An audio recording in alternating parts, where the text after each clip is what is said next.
I have been doing some End City raiding, mostly because I wanted to get a spare elytra, but also because I wanted to get some more shulker boxes because I am starting to become addicted to shulker boxes, which is probably not a bad thing. But the plan for today is to build up a brewing station because I don't have one of those yet, and I probably should set one of those up so that we can get potions easily. And so for that, we are going to have to go back into our base here and pick a spot where it is going to go, which I am thinking about putting it up here because I want to have more of a purpose for this place up here other than it just having the storage room and the episode board, of course. So I'm planning on having it down here somewhere. No, I'm not exactly sure where. This might be a good spot. I do want to have a long, skinny area for it, which this wouldn't be terrible, except this is where the lights are in the ceiling. But regardless of where I put it, I still need to gather up some materials, and I may actually need to go into the Nether and get some more blaze rods to build up some more potion brewing stands. I forget what they're called. But anyway, I'm going to gather up the materials necessary for making one of these potion brewing station things, and then I will build it up with you guys on camera.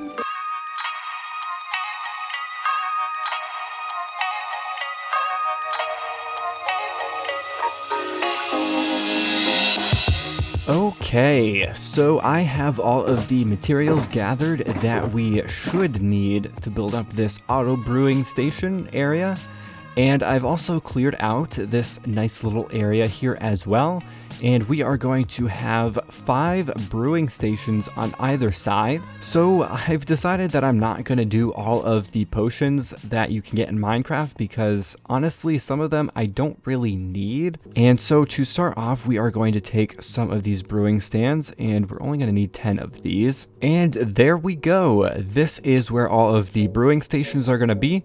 And now it's time to add in all of the redstone, which is a little bit complicated. And it looks like I forgot the hoppers, so I'll grab some of those really quick. So I do want to try and explain how all of the redstone and stuff works as best as I can.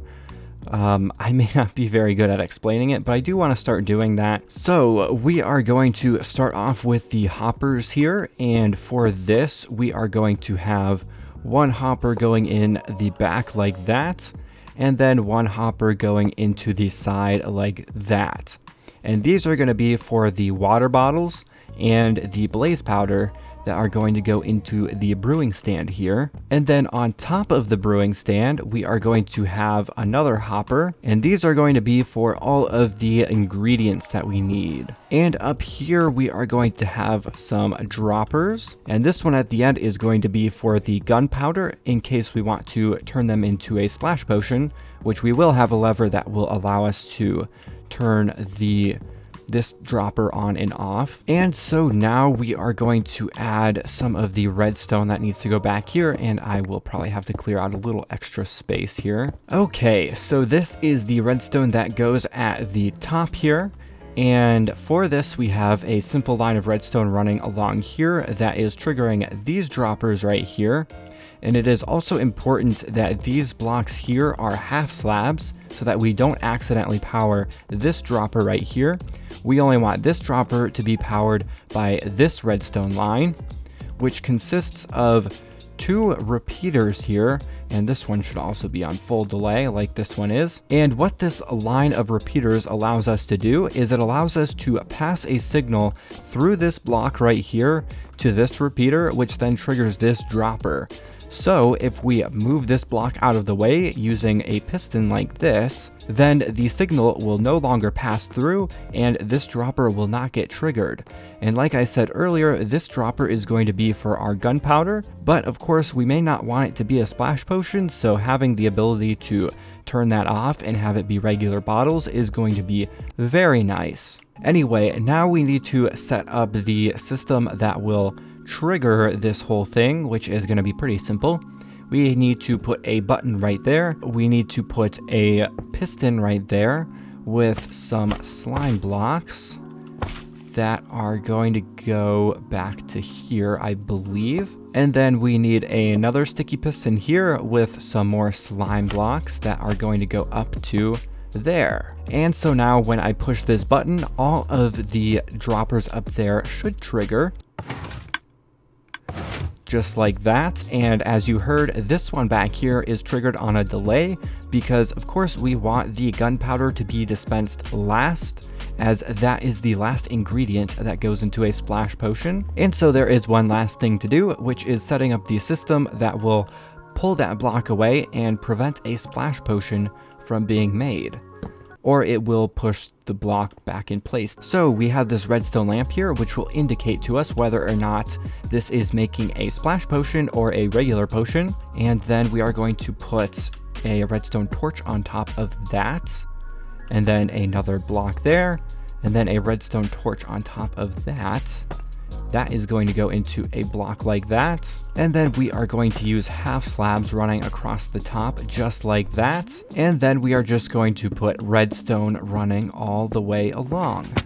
So right now that piston is extended and that block is in place, but if we flick this lever, it is now retracted and the block is removed. So if we press this button here, you'll notice that this dropper did not get triggered. But if we put this back in place and then push the button again, this one gets triggered a little bit later. So yeah, that is it for this circuit here.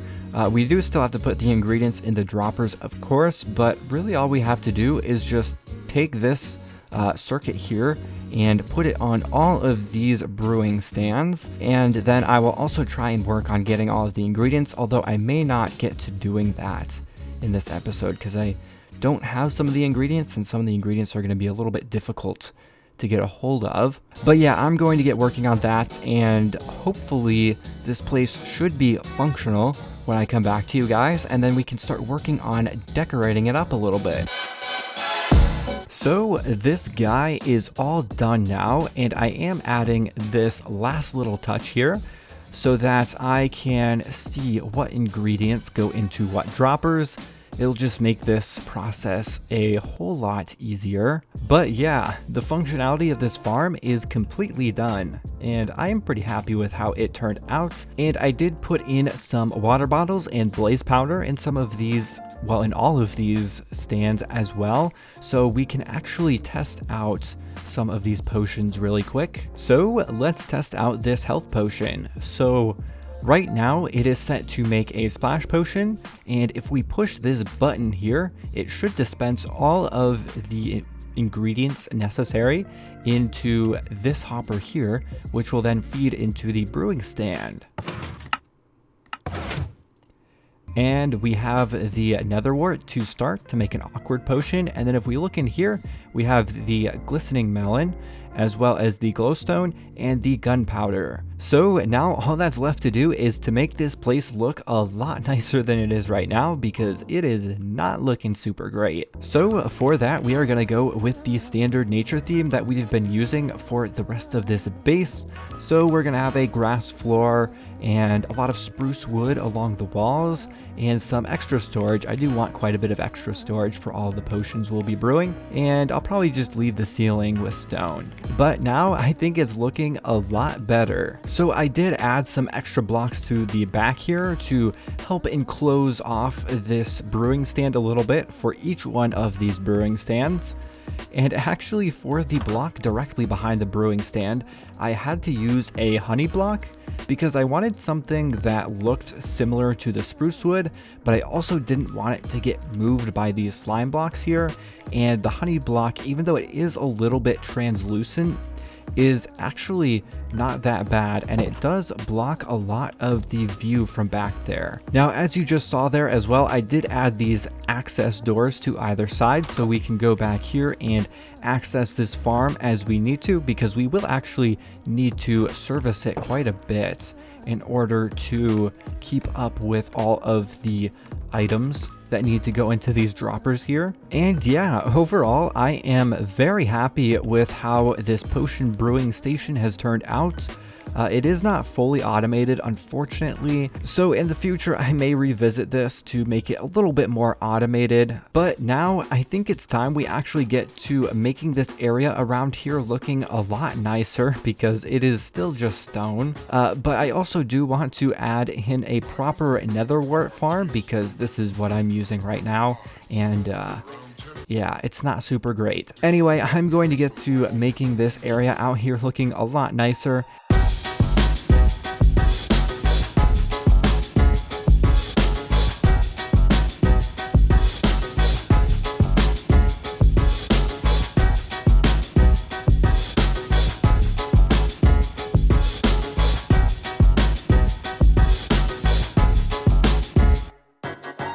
So this area is probably looking a little bit different than it was before, and I am actually quite happy with how it turned out. I think it looks really, really good. It looks way better than it did originally, of course. And I did decide to keep this little opening here. I think it looks really cool being able to see inside of our potion brewing array here. I did block this cave off over here, but there is still an access door, because again, this is where the lights are in the ceiling, so being able to access those is very important.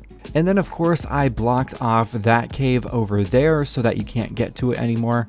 I mean, you can still get to it from around here. And then of course I blocked off that little cave over there as well so that I could put in this netherwort farm. And it's pretty simple. You just push this button and the pistons extend, and you just have to replant them.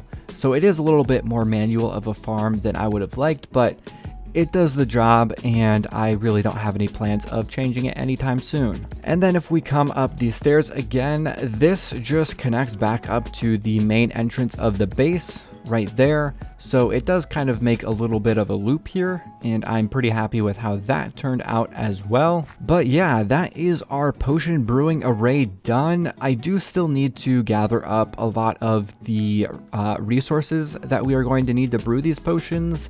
Especially regen. I only have one extra gas here after using the one up in the item frame. So yeah, I'm gonna have to do a lot of off-camera collecting of things to get all the ingredients that we need. But anyway, that is going to do it for this episode. So if you did enjoy it, please make sure to like, comment, and subscribe and all of that stuff.